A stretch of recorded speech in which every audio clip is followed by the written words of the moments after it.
Hey, what's up, guys? It's Rico here, CEO of SourceFind Asia, host of the Main Channel podcast, and the host of the SourceFind Asia YouTube channel, of course. Back with another one. It's been a while since we done something, I would say, completely new in terms of current content. This particular episode, I'm going to be talking about sort of the progress of the company and what I've been up to, and then also, just generally what's been happening for the past couple months and just sort of my thoughts. I don't think I did last year just because of, I guess maybe because of COVID, but I usually do like a year-end sort of review and sort of talk about my ruminations. I think I used to, I called it Rico's ruminations, and just sort of goal setting and reviewing whether we achieved some of the goals. Hence my more casual, this is a Christmas present, by the way. I don't know if you guys follow Tony Baker, but he's a stand-up comedian, first and foremost. And then he also has like a huge social media following. He does a lot of animal voiceovers. So this is some of his merch, which I got from the States for Christmas. And it says, "I'm the one," obviously in reverse. And so he's like Gerald the gorilla. He's like, I'm the one who did this and that. All right. So that being said, let's start off with the pod. Cue the intro. Boom.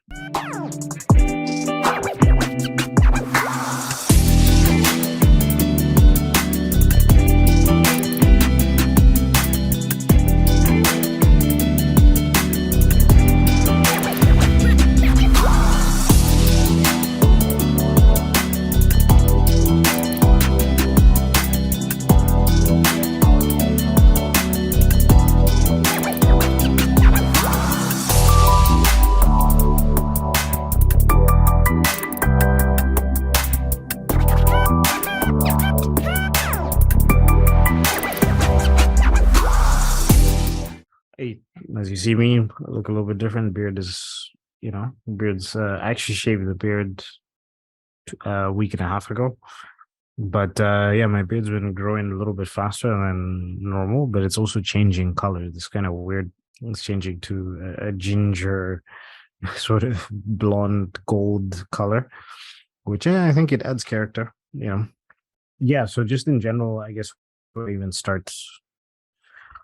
Let's just start with some of the nitty gritty. I would say, like, in terms of goals last year, we had our revenue goals, and obviously we wanted to, like, it's always strange in a year where with COVID and how COVID has affected our industry. It's a little bit difficult to predict, right? Like in 2020, we were in a stage prior to the whole PPE craze where you start to ask yourself, okay, do we have to let go of people and do we have to, reduce hours and sort of restructure in order to be able to survive as a company? And I'm sure, many businesses were having those kind of conversations. And then we got lucky because the PPE craze happened, and, us being a sourcing company, the PPE side of things was important, allowed us to survive basically as a company. Like literally the amount of money that we made in the space of about 3 to 4 months sustained us for like a year plus. So because all of our regular, not all, but a lot of our regular business kind of just went on pause. Like literally people were saying like, we need to pause the project until, those companies start making revenue again, and then they can revisit and all that stuff. So that was the situation. Last year was a little bit more positive in terms of just general normal business, but things have changed, I think, in a permanent way. And we have also been in a transition phase as a business in terms of the types of clients that we're trying to target. So last year, our revenue goals were obviously to not make less money than we made the year before. That was accomplished. And then again, with the marketing side of things, those are some of the goals that we set coming into this year. And launching Discord. So launching Discord, and then some of the revenue goals, as I mentioned, and then also kind of transitioning into adding new partners into the business. All of our marketing materials as well being shifted into targeting different clientele. So the marketing side of things, I would say that we did a decent job with, but I think we can, like this year, we have a more structured plan in terms of the actual specifics and what sort of even the actual products that we're trying to market towards, as opposed to having a general conversation that is appealing towards those kind of clients. So yeah, that's a huge difference going to be this year. But overall, like I mean, we hit most of the goals that we had set last year. One of my main personal goals was to get an executive assistant, which I was able to hire in October of last year. The reason why is because as the business grows, as we bring on more partners, as we work on different projects, all these different things, I end up in a situation where I start to feel overwhelmed, or I mean, literally, we took a break for Chinese New Year, right? And it was a couple weeks. Come back and it's like 1,000 emails, and I'm like, all right, like, mm, how much of this is stuff that I'm actually supposed to pay attention to versus, these are emails that are meant for the rest of the team. I still want to be included on the communications, but you also have to have somebody else. You need help with somebody else letting you know what you need to pay attention to. And so that was one of my goals. And then just also in my own, like my personal life, having an executive assistant helps a lot, because even if I'm planning a trip, or I'm just trying to organize something, like I had some repairs that I had to do in my condo here, and the personal assistant was the one who found the repair person and things like that. So like these little things that you can accomplish, which allows you to free up mental space and time to work on the business itself. So yeah, that was great. Being able to get a personal assistant was like probably one of the best decisions that I've made so far, because it's not just fulfilling in terms of the work aspect, it's also fulfilling in terms of a personal life aspect. I would say that the only thing, if I was to look at last year, the only goals that I don't feel like we fulfilled, not properly, but I would say 100%, would be the marketing side of things, the way we're trying to target and position ourselves as a business moving forward. I think we could have done a better job with that. There's a lot of different reasons why I think we didn't do that, is because launching Discord was particularly time consuming. It's almost like launching a new business. And also I wasn't a Discord user before, so that was a big issue, in the sense of like just understand, like I understood Discord inherently, but because it's like it looks similar to Slack. I've been using Slack for years. It functions similarly to being on a forum, which I've been on forums for 10 plus years, so it wasn't like completely strange, but I wanted to fully understand what is the functionality, and how does it work as in its entirety. So yeah, that took a lot. And then of course you have to have a team there to be able to do some of the stuff that we're doing with Discord, in terms of like content creation and just the community management side of things. So I would say that Discord was yeah, it took quite a bit of time and resources. This year I really do want to put a more heavy focus in terms of our marketing focus as a company. And to be more specific, if people are interested in understanding that, we have primarily, Sourcefine Asia has primarily been focused on targeting startups and small to medium sized businesses who want to create original design product. OEM is easier to operate than original design. OEM being white label products where you're just basically buying and selling. Like, I mean, for example, here's a candle, boom, this could be your label. Like the candle's made by the same manufacturer, right? So yeah, so like as I mentioned, you could see a candle, and like that you just basically slap your own logo on it. So it's not so difficult to manage because you're not custom as much, whereas with the ODM stuff you're customizing heavily. So that's been our primary focus, has been targeting clients that are in that sort of space where it's a first time business, or second time entrepreneur who's not so experienced in the manufacturing space, or maybe doesn't have as much resources. And we still want to continue working with startups and small to medium sized businesses. Like that is something that has helped us grow the business to where we are right now. But in terms of revenue growth and consistent growth, consistent revenue, sustainable growth, we think it's better to be more, to work with larger companies, so medium to large size companies that have established product supply chains and things like that.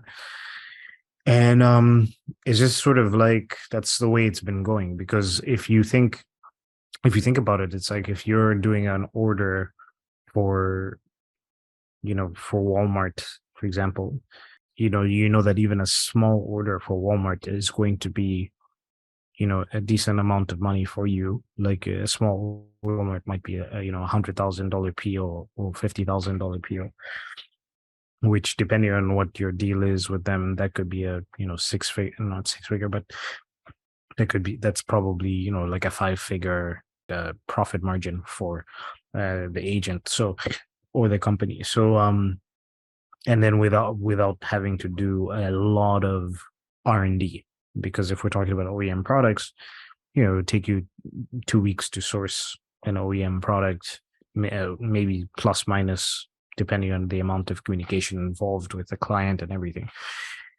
So yeah, man. So we started to think, like, in order to have more sustainable revenue growth, we started thinking about this 2-3 years ago. You can probably reference one of my older videos or my older podcasts, but we've been slowly implementing changes into the business, even just our pricing, the way we view everything, and that's a transition. So I just feel like maybe last year from a content specific side and marketing specific side, we didn't do as much. But when we did our year-end review and sort of discussed what we could do this year, we had a much better, much more focused on how we can approach the business this year and sort of implement the things that I'm talking about in terms of the marketing side of things. And it's really just, it's an interesting process, because essentially what happens when your business grows is, like, you tend to just basically you tend to end up becoming more and more corporate. You know what I mean? So when I say corporate, I just mean, like, there's more and more meetings, there's more and more reviews about meetings and things like that. So things don't move as quickly as they used to, which is a little bit strange for me, because it's just, yeah, I'm more of the sort of lean startup model perspective.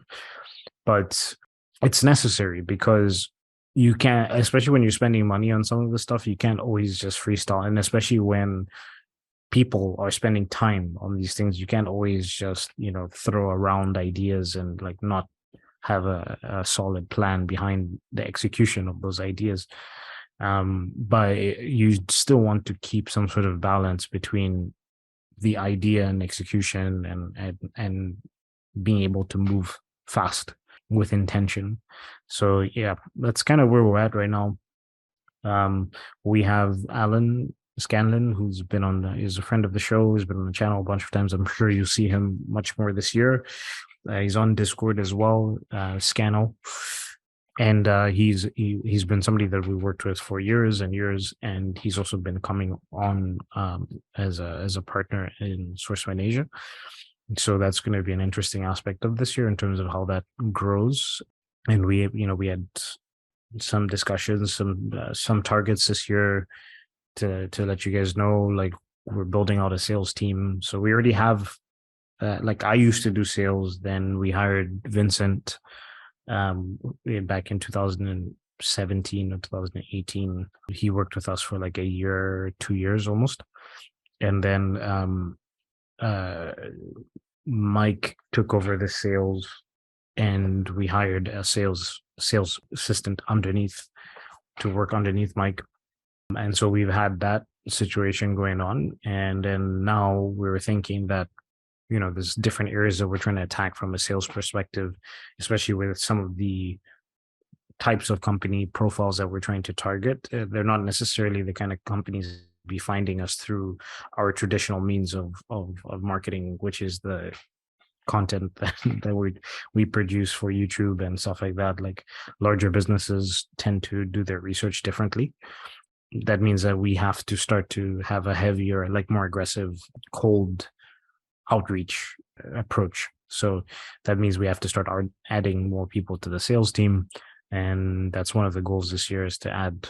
I think we're trying to get to about 4 salespeople, and all of those people would have some similar roles, but a lot of them would have different functions. So you might have people that are more focused on outreach, might have people that are more focused on dealing with inbound leads, some people that are maybe a little bit better with sales calls and sort of setting up the projects and proposals, sort of the direction that we're going in this year. So there's a lot of different things.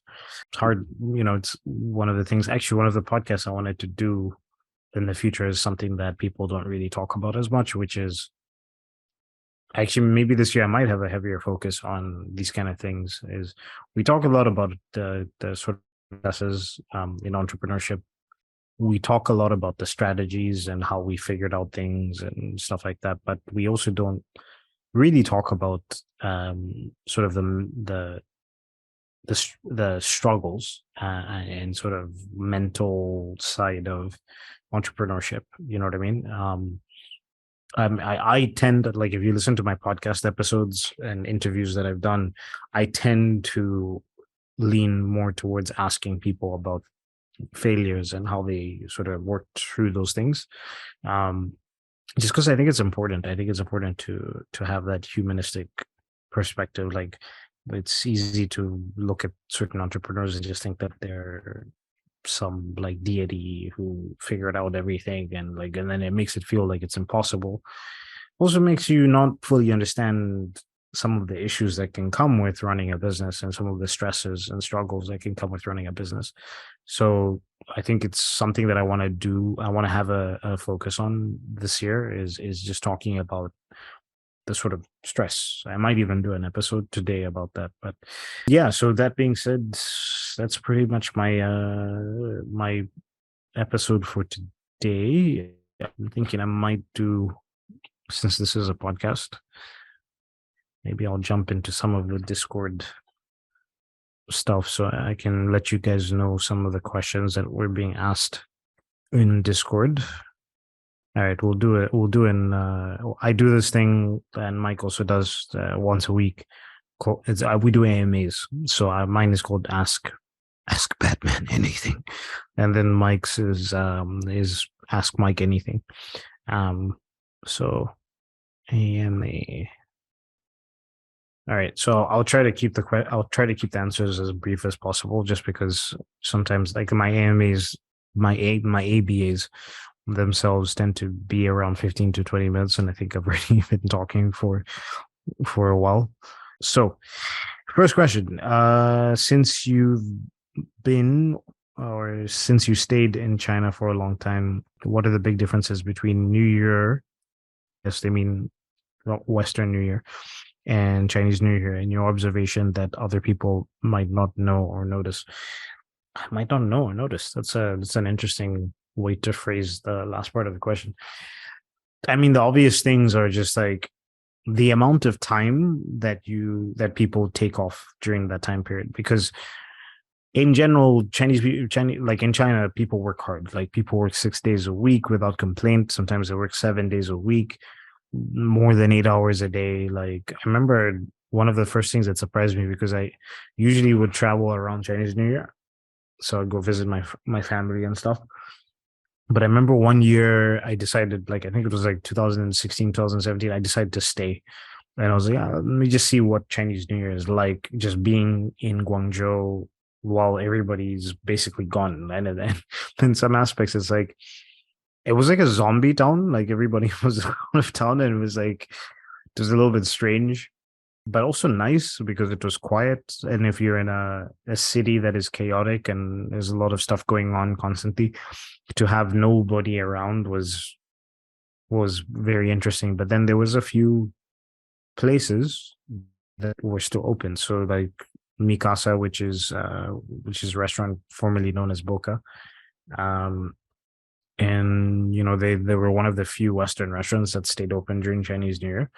And then my dry cleaning place that was right next to my apartment was open throughout, and I was just like confused. Like, people, yeah, that's one of the most confusing parts, is like some places were still open like that. But yeah, I would say that's one of the biggest things, is like it's people take 2 to 3 weeks to a month off during that time period, and even the banks are closed, like as in you physically cannot walk into a bank. You can still go and do cash withdrawals and stuff like that at ATMs, but the actual physical banks are closed during Chinese New Year. And there's also times where you can't do online transactions, in the sense of withdrawing or sending wire transfers and things like that. So yeah, that's what's different.